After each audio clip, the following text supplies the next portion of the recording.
अस्सलाम वालेकुम dear students of 8th class. I hope you are all doing well. 8th class हमारा जो आज का टॉपिक है वो है 1.4 चैप्टर नंबर 1 पेज नंबर 7। आज हमने पढ़ना है action control by the nervous systems. Nervous systems में कौन से एक्शन कंट्रोल करता है। उसमें दो तरह के एक्शंस हैं आपके पास, एक है वॉलंटरी एक्शंस और एक है इनवॉलंटरी एक्शंस। ये शॉर्ट क्वेश्चंस है, ठीक है। वॉलंटरी एक्शंस क्या होते हैं? ऐसे एक्शन जो कॉन्शियसली किए जाते हैं, यानी आप सोच समझ के करते हैं, ठीक है। ऐसे एक्शंस को आप वॉलंटरी एक्शंस करते हैं जो कि which are done after thinking over them. जब आप उसके ऊपर सोचते हैं फिर करते हैं, जैसे बोलना है, खाना है, भागना है, क्लैपिंग करना है, ये सारे वॉलंटरी एक्शंस हैं। इनवॉलंटरी एक्शंस ऐसे एक्शंस हैं जो विदाउट थिंकिंग आप परफॉर्म करते हैं, ठीक है। उसमें आप सोचते नहीं हैं, आप कॉन्शियस नहीं होते उसके बारे में। ऐसे एक्शन जैसे हम कहते हैं ये कॉन्शियस कंट्रोल नहीं होते, जैसे ब्लड सर्कुलेशन है, ब्रीथिंग है, ब्लिंकिंग ऑफ आइस है, अब्जॉर्प्शन ऑफ फूड है। यानी आपने जब खाना खाना है तो उसने डाइजेस्ट होना ही होना है, ये आपके इख्तियार में नहीं है, ये आप सोच समझ के नहीं कर सकते।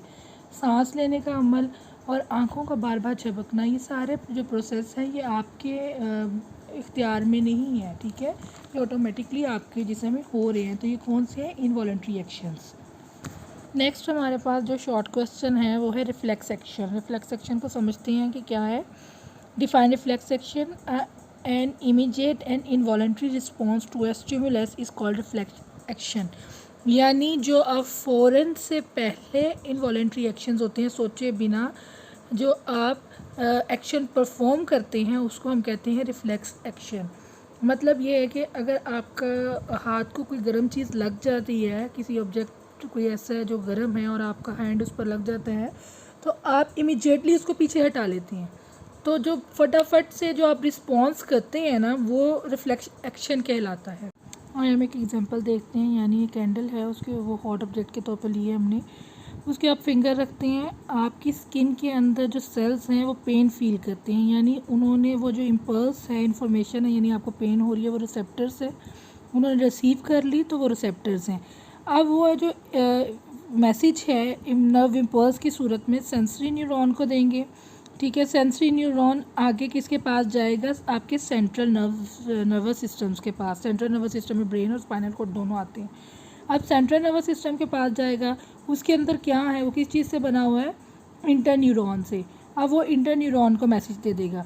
अब वहाँ पे वो इंटर न्यूरॉन आगे मैसेज को प्रोसेस करने के बाद मोटर न्यूरॉन को ट्रांसमिट कर देता है। मोटर न्यूरॉन वहाँ से मैसेज देते हैं इफ़ेक्टर्स को। इफ़ेक्टर्स यानी जो कि इफ़ेक्ट प्रोड्यूस करते हैं। हम काफ़ी दफ़ा इन तीनों के नाम पढ़ चुके हैं, प्रोसेसेस भी। अब वो इफ़ेक्टर्स कौन से होते हैं? वो मसल्स ऑफ आर्म्स हैं, यानी वो आर्म्स के मसल्स हैं। वो क्या करेंगे कि वो रिस्पॉन्स करेंगे, अफेक्ट प्रोड्यूस करेंगे एज अ रिस्पॉन्स कि आप अपना हाथ पीछे हटा लें उस ऑब्जेक्ट से, यानी वो हम इमीडिएटली अपने हाथ को पीछे पुल कर लेंगे। तो ये इफेक्ट किसने प्रोड्यूस किया? इफेक्टर्स ने। अब ये जो सारा एक्शन परफॉर्म हुआ ये होता है रिफ्लेक्स एक्शन। और जिस रास्ते से ये तमाम एक्शन कंप्लीट हुए, जिस पाथवे से ये तमाम रिफ्लेक्स एक्शन को कंप्लीट किया गया है, उसे हम कहेंगे रिफ्लेक्स आर्क। तो इसलिए रिफ्लेक्स आर्क की डेफिनेशन कहती है the pathway of the nerve impulses, वो रास्ता और नर्व इम्पल्सिस का which complete a reflex action, जो रिफ्लेक्स एक्शन कंप्लीट करता है, is called a reflex arc. Next है एक्सक्रीटरी सिस्टम्स क्या है, यानी एक्सक्रीशन क्या है।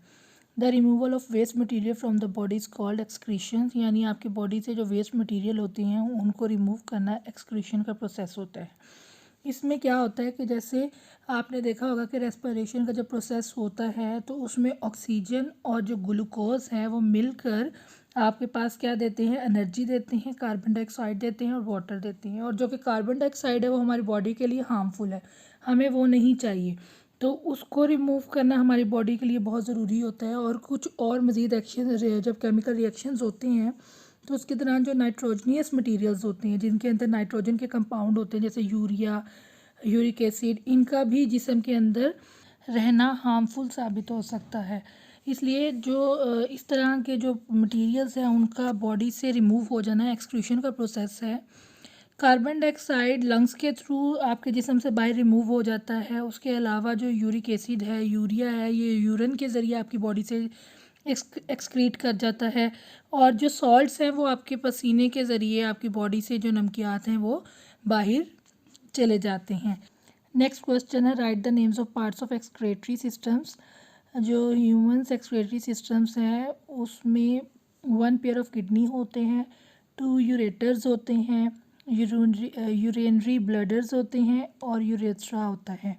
इसके बारे में हम आगे मज़ीद पढ़ते हैं। आगे हमारे पास टॉपिक है किडनीज एंड एसोसिएटेड स्ट्रक्चर्स, यानी हम किडनी के बारे में पढ़ेंगे और उसके जो एसोसिएटेड स्ट्रक्चर्स हैं यानी ureters, urinary bladders and urethra के बारे में पढ़ते हैं।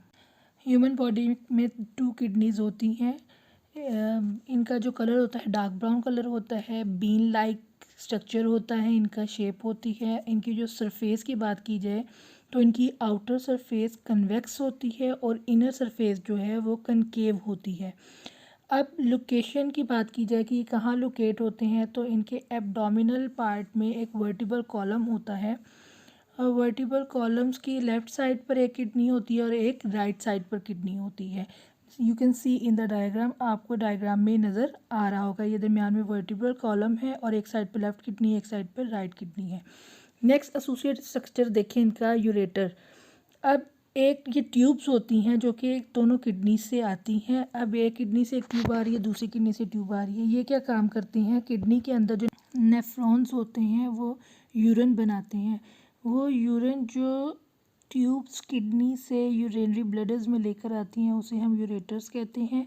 यूरिनरी ब्लडर्स क्या करते हैं, यहाँ यूरिन को कलेक्ट करती हैं, ये एक पाउच के तौर पर काम करते हैं।